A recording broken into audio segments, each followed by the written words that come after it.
9 जून 2024 को कर्नाटक के बेंगलुरु के कामाक्षी पाल्या इलाके में एक डिलीवरी बॉय सुबह सुबह गुजर रहा था। अचानक उसकी नजर पास के नाले पर पड़ी, जहां उसने देखा कि कई कुत्ते एक शव को नोच रहे थे। यह देखकर डिलीवरी बॉय के होश उड़ गए। उसने तुरंत स्थानीय पुलिस को सूचित किया। पुलिस तुरंत मौके पर पहुंच गई। मृतक को देखकर अंदाजा लगाया गया कि उसकी उम्र लगभग 30 से 35 साल के बीच रही होगी।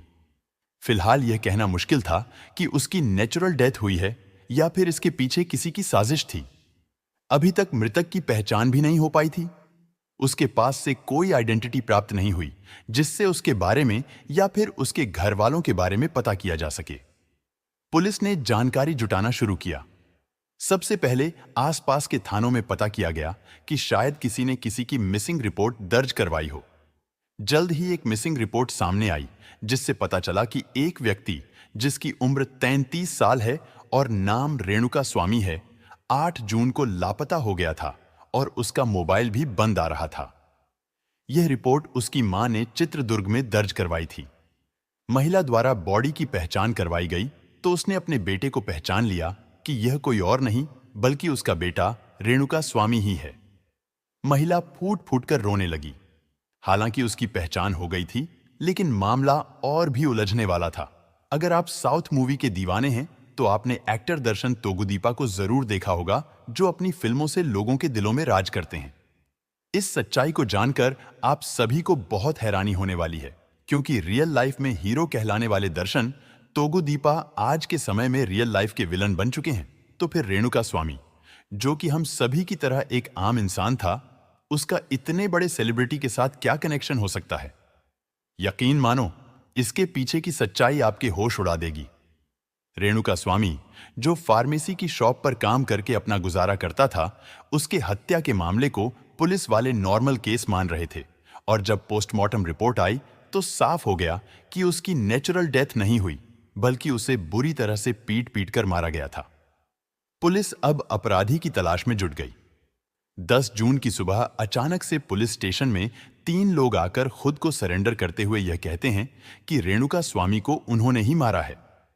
इसके पीछे की वजह उन्होंने पैसों का लेन देन बताया। उन्होंने बताया कि रेणुका स्वामी हमारे पैसे नहीं लौटा रहा था।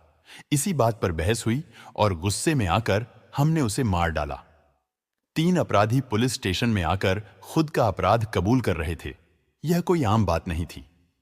आमतौर पर अपराधी अपराध करके भागने की कोशिश करते हैं। पुलिस वालों ने तीनों को अलग अलग बैठाकर सवाल करना शुरू किया तो किसी भी सवाल का जवाब तीनों ने एक जैसा नहीं दिया। हर सवाल का जवाब अलग अलग था। इससे यह साबित हुआ कि तीनों ने मिलकर इस कांड को अंजाम नहीं दिया है। इसके पीछे जरूर कोई और है और यह तीनों उसे बचाने की कोशिश कर रहे हैं। जब तीनों की कॉल हिस्ट्री चेक की गई तो एक आरोपी की कॉल हिस्ट्री में वह नंबर मिला जो चैलेंजिंग सुपरस्टार दर्शन का था। उस नंबर पर कई बार बातचीत हुई थी, वह भी तब जब यह घटना हुई थी। 48 घंटों के दौरान कई बार कॉल आया और किया गया था। यह बात चौंकाने वाली थी। जब सुपर डुपर स्टार की लोकेशन और तीनों आरोपियों की लोकेशन ट्रैक की गई तो पता चला कि इस घटनाक्रम के दौरान वे आपस में कई बार मिले थे। अब आरोपी से पूछताछ की गई। जिस आरोपी के मोबाइल से कई बार बातचीत हुई थी, उससे शक्ति से पूछताछ करने पर वह सारी वारदात बयान करता है और यहीं से एक नई कहानी का जन्म होता है। दरअसल यह कहानी 10 साल पहले ही शुरू हो चुकी थी, जब इनकी लाइफ में एक लड़की पवित्रा गौड़ा आई। लड़की फिल्म स्टार बनने के लिए आई थी, लेकिन स्टार तो नहीं बन पाई। लेकिन दर्शन सुपरस्टार के साथ उसकी दोस्ती हो चुकी थी और उन्हीं की वजह से उसे छोटे मोटे काम फिल्मों में मिलना शुरू हो गया था। कुछ साल बाद पवित्रा गौड़ा ने किसी लड़के से शादी की जिससे उन्हें एक बेटी हुई, लेकिन आगे चलकर उनके पति के साथ अनबन होने के कारण दोनों ने डिवोर्स ले लिया। लड़की की कस्टडी पवित्रा गौड़ा ने रखी और वह अपनी बेटी के साथ रहने लगी। इसके बाद भी दर्शन सुपरस्टार के साथ उसकी दोस्ती कम नहीं हुई, बल्कि डिवोर्स के बाद और बढ़ गई। अब पवित्रा गौड़ा और दर्शन सुपरस्टार की दोस्ती एक आम इंसान रेणुका स्वामी की हत्या तक कैसे पहुंची, यह जानने से पहले आपको दर्शन सुपरस्टार की कुछ डार्क रियलिटी के बारे में जानना जरूरी है। दरअसल दर्शन सुपरस्टार पहली बार ऐसे मामलों में सुर्खियों में नहीं आए हैं। इससे पहले भी कई बार ऐसे मामले सामने आए हैं जिनकी वजह से यह सुर्खियों में आते रहे हैं। जैसे कि 2011 में इनकी पत्नी विजयलक्ष्मी जी ने इन पर घरेलू हिंसा का आरोप लगाते हुए गिरफ्तार करवाया था। उनकी पत्नी ने शिकायत में बुरी तरह से हिंसक व्यवहार की डिटेल के साथ सिर पर चोट मारने की बात बताई थी। मामला कोर्ट के बाहर सुलझ गया था, लेकिन दर्शन ने अपने बर्ताव को लेकर पब्लिकली अपने फैन से माफी भी मांगी थी। फिर 2016 में विजयलक्ष्मी जी ने फिर से पुलिस में दर्शन के खिलाफ आपत्तिजनक और अभद्र बर्ताव के लिए शिकायत दर्ज करवाई थी। उसके बाद 2021 में इन्होंने मैसूर में एक वेटर को बहुत बुरी तरीके से पीटा था और इस मामले को दबाने के लिए उसे 50,000 रुपए दिए थे। उस समय एक प्रोड्यूसर ने भी दर्शन पर धमकी देने का आरोप लगाया था और 2022 में दर्शन ने अपनी फिल्म क्रांति के प्रमोशन के दौरान एक आपत्तिजनक बयान दिया, जिसे सुनकर लोगों को काफी बुरा लगा। जनता ने विरोध किया और एक फैन ने उन पर चप्पल भी फेंक दी थी। दर्शन का बयान था कि भाग्य की देवी हर रोज दरवाजा नहीं खटखटाती। जब वह आए उसे कस के पकड़ लो और घसीटकर बिना कपड़ों के उसे अपने बेडरूम में बंद करके रखो। और 2023 में दर्शन पर यह आरोप लगा कि उन्होंने अपने घर के पास एक महिला वकील पर कुत्ते छोड़ दिए थे। दर्शन के खिलाफ आईपीसी सेक्शन 289 के तहत लापरवाही का मुकदमा दर्ज किया गया था। दर्शन पर कई अन्य आरोप भी हैं, जिसमें सबसे बड़ा और संगीन मामला रेणुका स्वामी का है।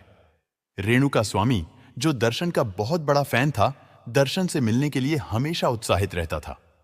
बाकी सभी फैन की तरह वह भी उनकी पर्सनल लाइफ में ध्यान रखता था। रेणुका स्वामी दर्शन सुपरस्टार का फैन होने के नाते बस यह चाहता था कि वह पवित्रा गौड़ा से ज्यादा मेलजोल ना रखें और अपनी पत्नी विजयलक्ष्मी के साथ ही रहें। जब पवित्रा गौड़ा ने 10 साल बाद एक पोस्ट करके बताया कि हमारे और दर्शन सुपरस्टार के रिश्ते को 10 साल हो चुके हैं, तब रेणुका स्वामी ने उस पोस्ट के नीचे उल्टे सीधे कमेंट करना शुरू कर दिया।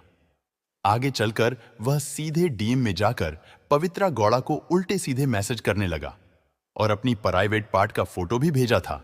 इन बातों से परेशान होकर पवित्रा गौड़ा ने दर्शन को यह सारी बातें बताईं। दर्शन ने पहले रेणुका स्वामी का बायोडाटा निकलवाया। इसके बाद कुछ लोगों की टीम बनाकर उसे अगवा करने भेजा। उसे कहा गया कि हम तुम्हें दर्शन सुपरस्टार से मिलवाएंगे। रेणुका स्वामी यह सुनकर खुश हो गया और अगवा कर लिया गया। उसे मैसूर के दर्शन तोगुदीपा के फार्म हाउस ले जाया गया। रेणुका स्वामी को यही लग रहा था कि वह दर्शन सुपरस्टार को अपनी आंखों के सामने देखने वाला है। थोड़ी देर बाद दर्शन सुपरस्टार रेणुका स्वामी के सामने आकर खड़े हो गए।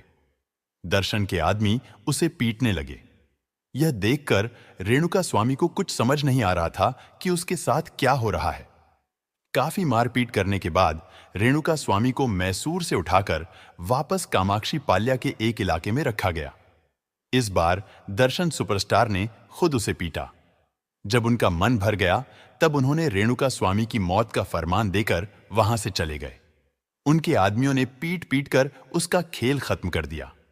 इसके बाद उन्होंने अपने एक जानकार पुलिस ऑफिसर से कॉल करके पूछा कि इसका कैसे ठिकाना लगाया जाए ताकि किसी को पता न चले। उसी पुलिस ऑफिसर ने सुझाव दिया कि इसे नाले में फेंक दो ताकि यह बहकर कहीं दूर चला जाएगा, लेकिन ऐसा नहीं हो पाया। इस घटना के बाद एक और बड़ा खुलासा हुआ।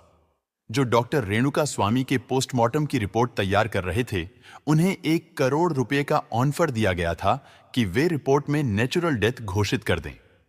इसी के साथ उन 3 लड़कों को, जो थाने में आकर खुद जुर्म कबूल कर रहे थे, 30-30 लाख रुपए का लालच दिया गया था ताकि वे खुद को सरेंडर कर लें।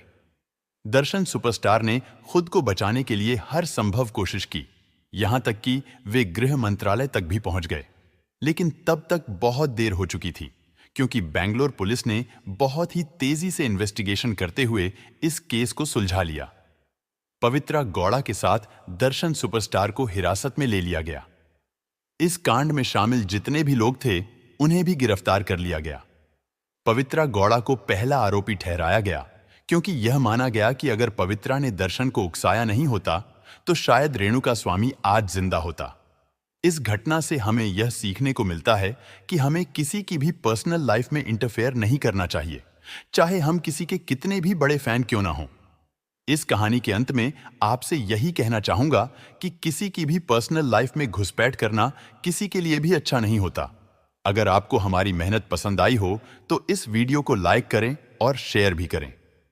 अगर आपने अभी तक हमारे चैनल को सब्सक्राइब नहीं किया है तो जल्दी से चैनल को सब्सक्राइब करें और बेल आइकन भी दबा लें ताकि आगे आने वाले वीडियो आप तक आसानी से पहुंच सकें। हमारे साथ बने रहने के लिए आपका दिल से धन्यवाद।